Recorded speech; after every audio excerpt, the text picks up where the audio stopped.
Dear parents, it is not every school that is truly a safe space for your children. It is not enough to enroll them and assume they are in good hands. Make sure you do your research. Investigate the school's history, the staff, and its policies on student safety before you enroll your children to avoid what happened to Cynthia, as you are about to discover in this story.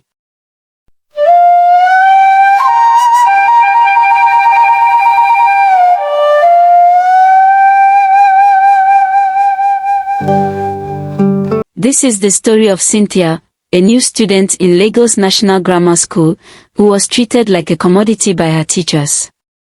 All the male teachers, one by one, wanted to test her for their own selfish reasons.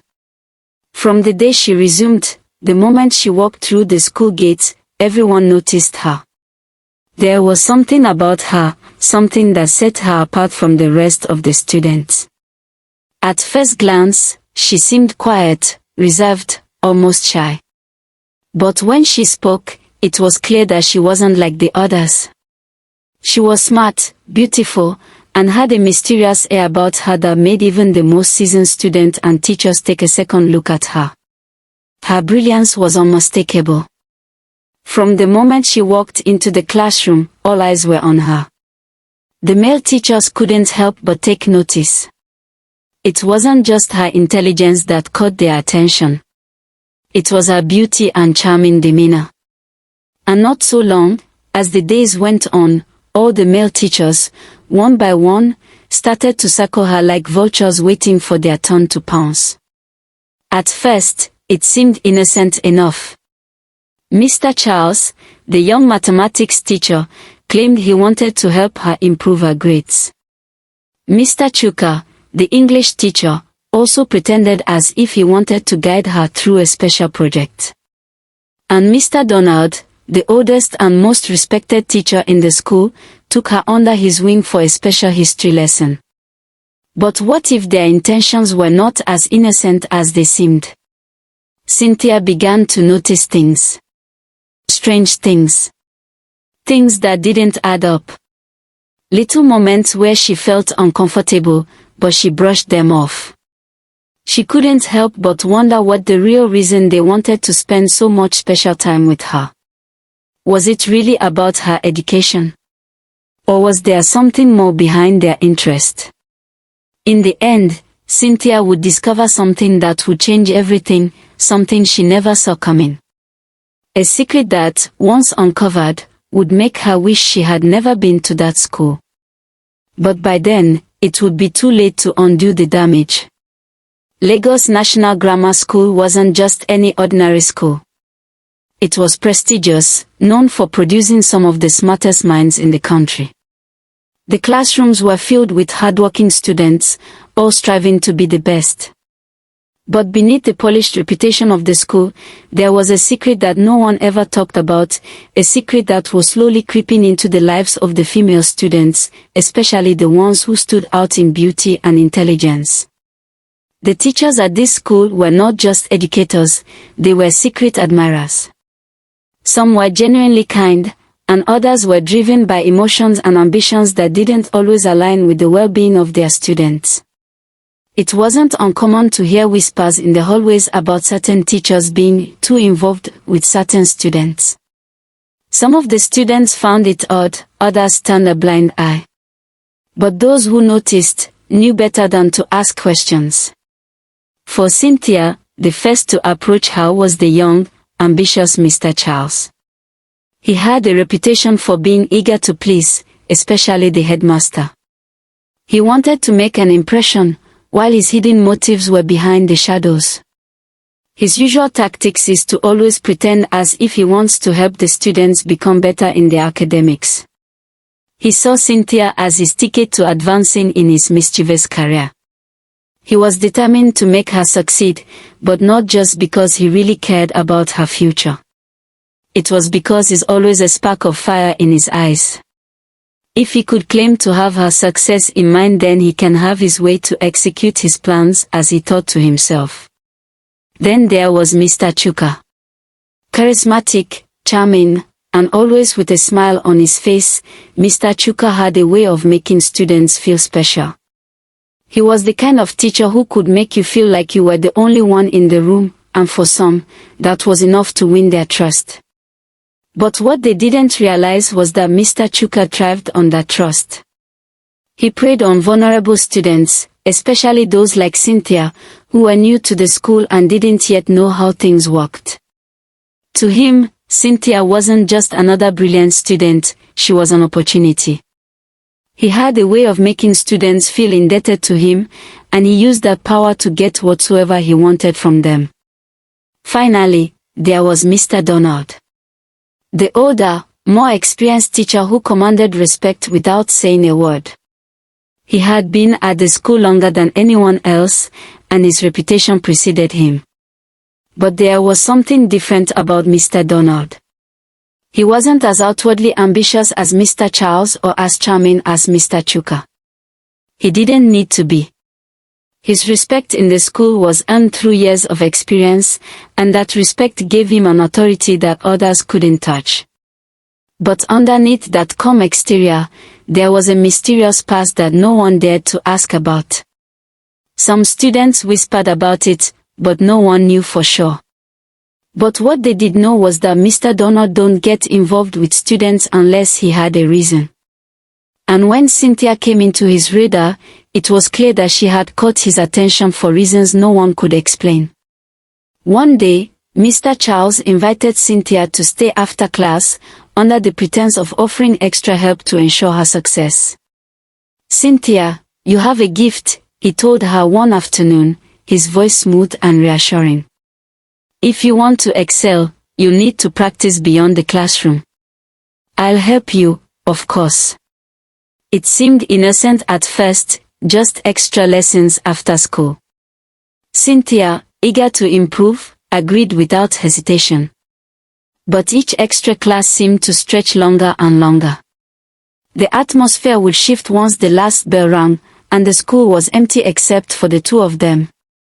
Mr. Charles would find ways to keep her at school longer, asking her to stay for just a little while longer, as he explained equations or went over notes.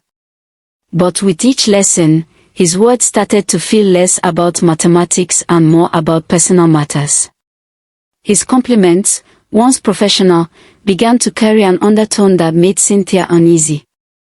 She noticed the way he lingered, how he would find excuses to touch her shoulder or hand as if trying to make a connection.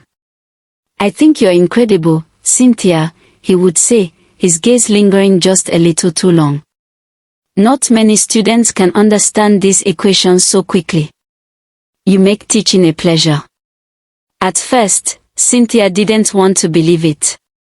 She wanted to believe that Mr. Charles was just a caring teacher, someone who genuinely wanted to see her succeed. But slowly, she began to feel trapped. The extra lessons became less about helping her and more about making her dependent on his approval. It felt as if every lesson brought her closer to his grasp, and as time went on, Cynthia started to question whether she was really staying for the lessons or if there was something else going on. Then, in another instance was Mr. Chuka, the charming English teacher. He was everything Mr. Charles wasn't: smooth, collected, and well loved by most of the students. He had a way of making everyone feel special, and Cynthia was no exception. She had always loved writing. It was her hobby, her way to express the world as she saw it. But when Mr. Chuka noticed her skills, he made it clear that he saw a great and brilliant personality in her. "Your writing is exceptional, Cynthia," he said one day, after reading one of her essays. "I've never seen someone at your age capture the essence of a story so well. You should write more." At first, it seemed like a compliment, a teacher praising a student for hard work. But then he began to offer extra assignments, asking her to write short stories and essays on topics that seemed personal, almost too personal. "I think you could go far with your writing. If you're interested, I can help you." It didn't take long for the offers of help to turn into something else. Mr. Chuka began suggesting private teaching sessions, but only for her. "I know the other students are busy," he said, "but you, Cynthia, you have the potential to go beyond the normal curriculum. I think you can really do something special here." The private teaching sessions were not mandatory, of course. But Cynthia, feeling flattered and perhaps a little too eager to improve, agreed. And that was when things began to change. The sessions would stretch long into the evening, and with each passing week, Mr. Chuka's flirtation became bolder. He would make small comments, jokes, that always seemed to center around her beauty, her intelligence, how perfect she was. His words made her uncomfortable, but she tried to brush it off, thinking it was just his way of being charming. But as the sessions continued, Cynthia couldn't shake the feeling that Mr. Chuka was less interested in helping her succeed and more interested in keeping her close for some unknown reasons. She began to notice how his eyes would linger just a little too long when she spoke, how he would lean in closer during discussions. She had heard rumors about him before, whispers among students about his special connections with certain girls, but she hadn't taken them seriously. Now, she was starting to wonder if there was some truth to the rumors. Cynthia was still trying to figure out the reason behind the special attention she was getting from the teachers in her new school when Mr. Donald, the older, more seasoned history teacher who, at first, seemed like the least threatening of them all, started his own. Mr. Donald had been at the school for years, and he carried himself with an air of respectability. He was always calm, composed, and rarely let anything shake his demeanor. But when Cynthia submitted her history project, something in it caught his eye. There was a depth to her knowledge that went beyond what was taught in class. She didn't just memorize dates and events, she understood the stories behind them, the culture, the people, the emotions that made history come alive. Mr. Donald was impressed. "Your project is extraordinary, Cynthia," he said one day after class, his voice rich with approval. "You have a real understanding of history. I can see that you've put more effort into this than anyone else in the class. I would like to help you refine it further." At this time, Cynthia was skeptical, but being eager for any kind of validation, accepted. But as they spent more time together, she noticed how Mr. Donald's compliments began to follow almost the same trend with the others. The compliments feel a little too personal.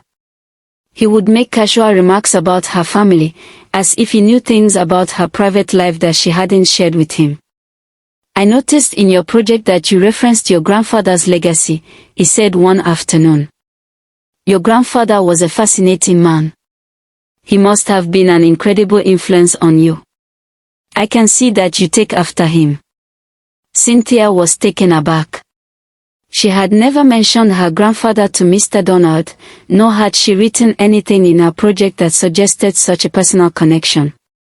It was moments like this that made her feel uneasy, like Mr. Donald knew more about her than he should.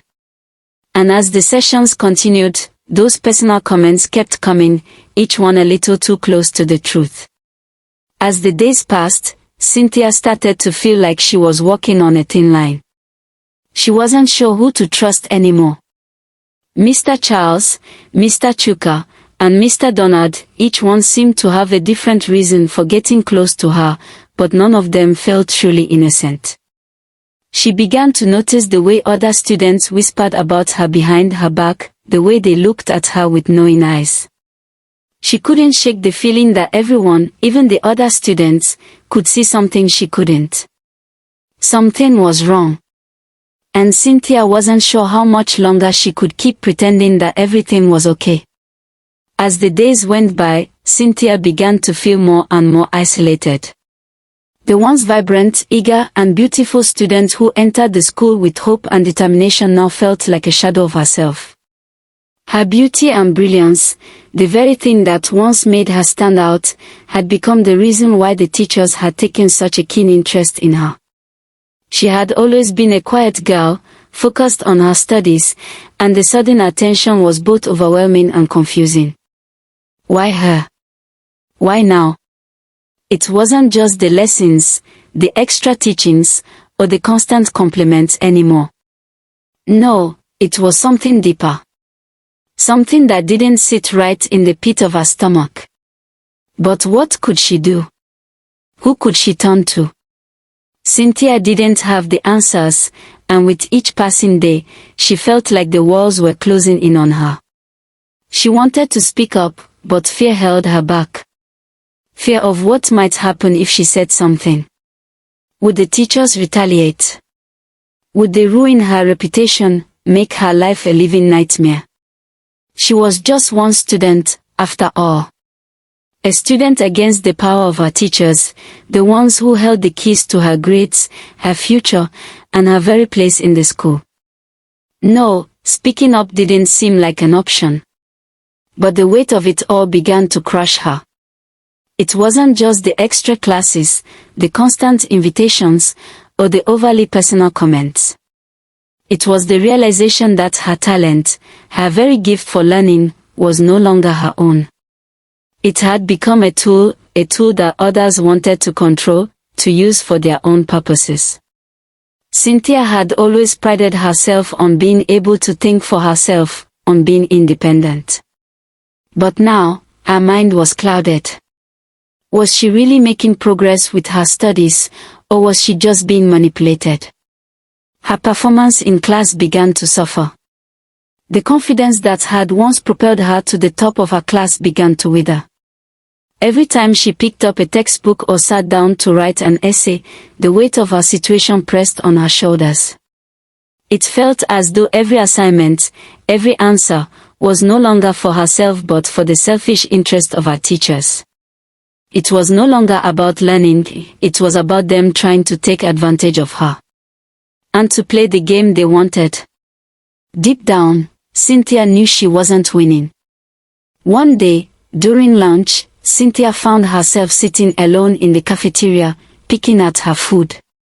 Her classmates were laughing and chatting around her, but she felt completely removed from it all. That was when she heard a voice, soft yet familiar, from across the table. "Cynthia, are you okay?"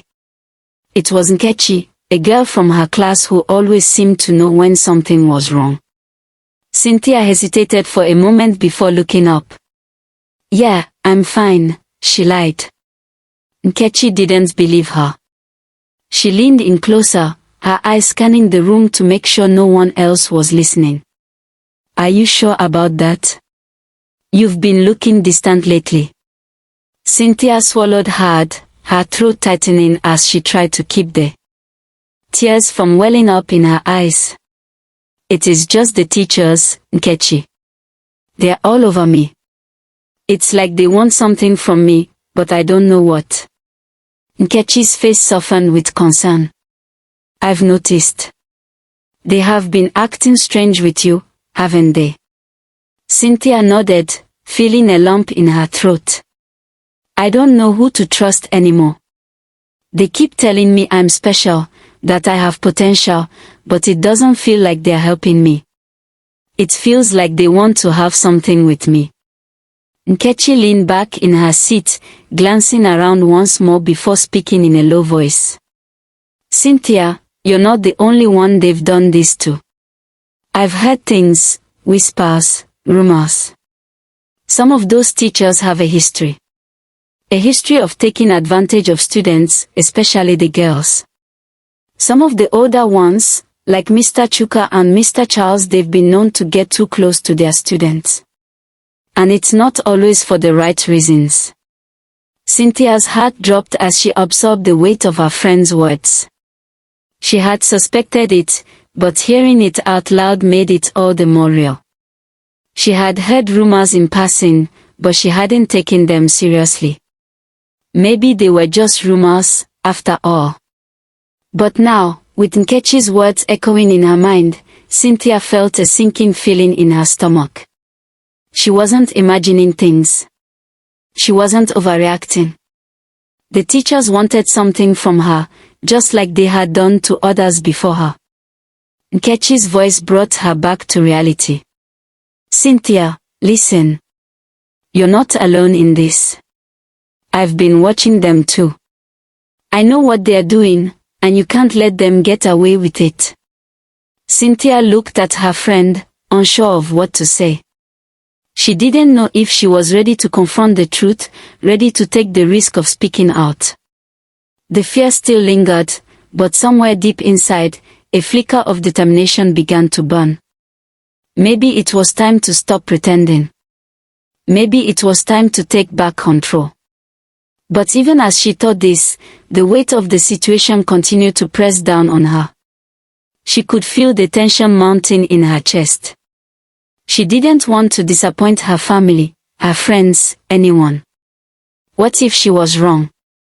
What if they were just being nice? But deep down, Cynthia knew the truth. Her once bright future now felt uncertain, as if it had been twisted by forces beyond her control. Her brilliance had become a burden. The teacher's praise and special interest in her now felt like a trap, and she wasn't sure how much longer she could endure it. The rumors about her teachers began to circulate in her mind, each one more unsettling than the last. It wasn't just the flirtations, the manipulative tactics, or the personal comments and suggestive touches. It was the strange way some of them seemed to get away with it, how they never seemed to face any real consequences. It was as if they were untouchable, like they had a power over the school that no one could challenge. Cynthia started to notice the little signs, the things she had ignored at first but couldn't shake off anymore. She saw how other students avoided certain teachers, how they whispered behind closed doors. She began to hear stories of how Mr. Donald had once been rumored to have had an illicit affair with a lady and was dismissed from another school for alleged pregnancy of a female student before landing in her current school. She overheard other students whisper about how Mr. Chuka had a particular fondness for certain girls, ones who were too quiet or too brilliant for their own good. The pieces were beginning to fall into place, but the truth was more terrifying than Cynthia had ever imagined. She felt as though she was walking on a razor's edge, not knowing who to trust or where to turn. The world around her seemed to be closing in, and she wasn't sure how much longer she could keep her head above water. But one thing was becoming clear: Cynthia's brilliance, once a gift, had now become her greatest curse. One afternoon, Mr. Chuka invited her to his office almost at the close of school hours. At this time, she was afraid to respond to the invitation of Mr. Chuka. But she said to herself, ignoring him will raise more concerns, therefore she summoned the courage and went, but this time, she was at alert. The door creaked shut behind her, a sound that seemed to echo in the silence of the room. The air felt thicker somehow, heavier with unspoken words, and Cynthia's stomach twisted in knots as she stood there, unsure of what to expect next.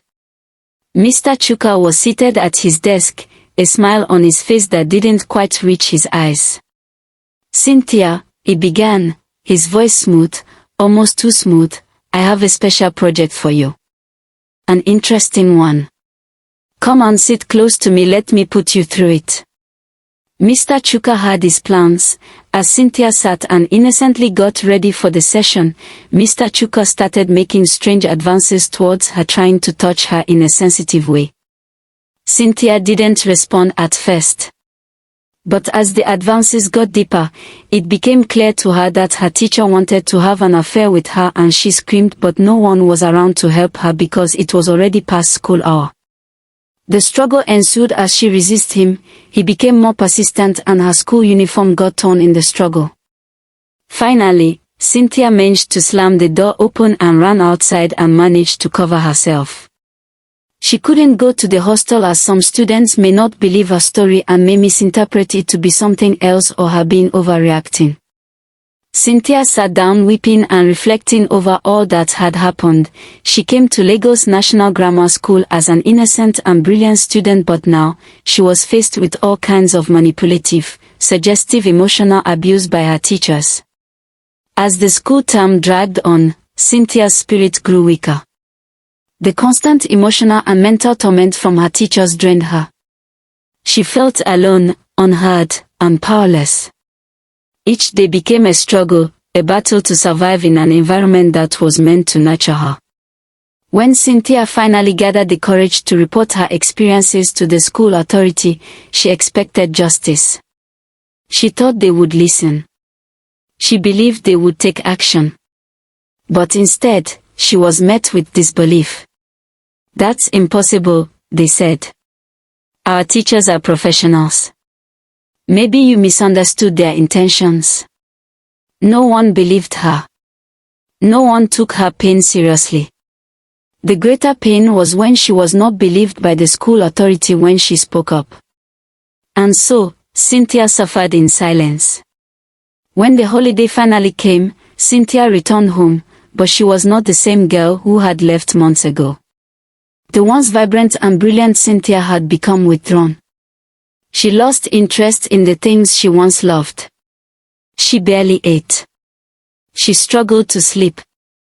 Her parents noticed the change but didn't understand what was happening. Then, one evening, as Cynthia sat alone, lost in her thoughts, her mother approached her for a heart-to-heart conversation.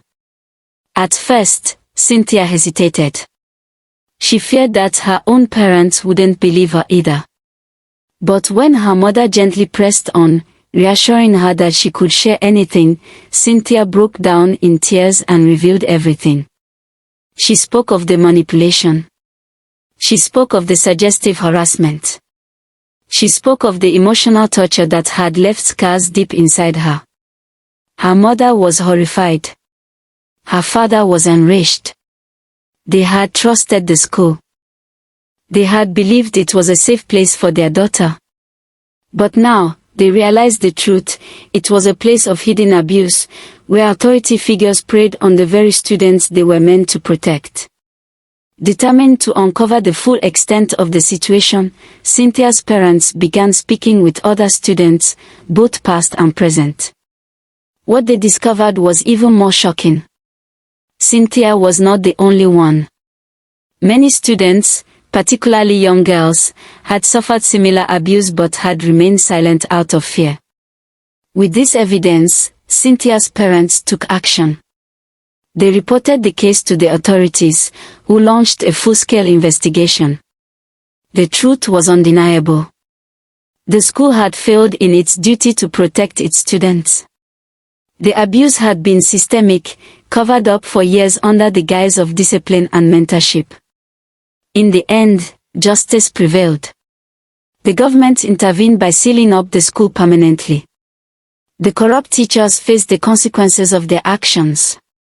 And while Cynthia's wounds would take time to heal, she found solace in knowing that no other child would have to endure what she went through.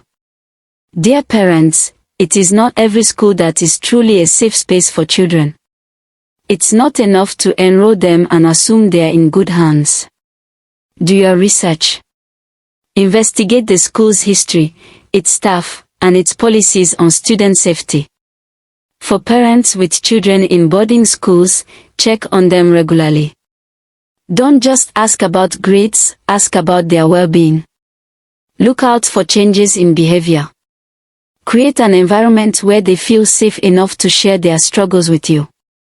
Many children suffer in silence because they fear they won't be believed.